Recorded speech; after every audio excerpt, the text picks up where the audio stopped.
ఏంది 13 years అంటే మీ daddy 10th class లో ఉన్నప్పుడు మీ మమ్మీ పుట్టిందా?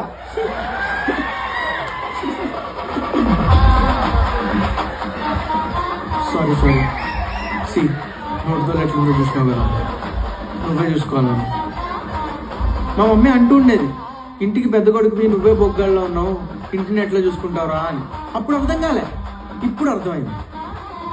నువ్వు ఉన్నావు కదా పెద్ద దిక్కు, very well mannered and matured. అవును, నీకు మెచ్యూర్ ఫ్రెండ్స్ అయినా తప్పకుండా ఎందుకుంటా అట్లా. యా పెద్దవేగా, ఎప్పుడు చిన్నప్పుడు అయిపోయి ఉంటుంది. అట్లా చూడకు, no sex education at all. 10th class Ramadevi madam ఆ చాప్టర్ మమ్మల్ని చదువుకుని రమ్మన్నది, మేము చాయిస్లో వదిలేసినాం. అదంతా కాదు, మాట్లాడేటో పోతున్నాయి.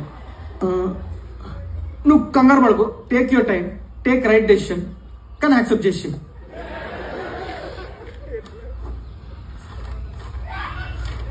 ఇది తీసుకో, నా ఫోన్ నెంబర్ కూడా రాసిన, నైట్ కాల్ చేయి 9 గంటల. ఏమైనా డౌట్ ఉంటే అప్పుడు మాట్లాడుకుందాం. కాల్ చేసే ముందు your out going balance is expired, please recharge and text. నేను థ్యాంక్ యూ ఫర్ ఇన్ఫార్మింగ్ అని రిప్లై ఇస్తా, అప్పుడు కాల్ చేయి. అంటే మమ్మీ అప్పుడప్పుడు పెద్ద మాట్లాడడానికి ఫోన్ తీసుకుంటుంది, అమలక్కలు ముచ్చట్లు పెట్టినకి. Safe sign.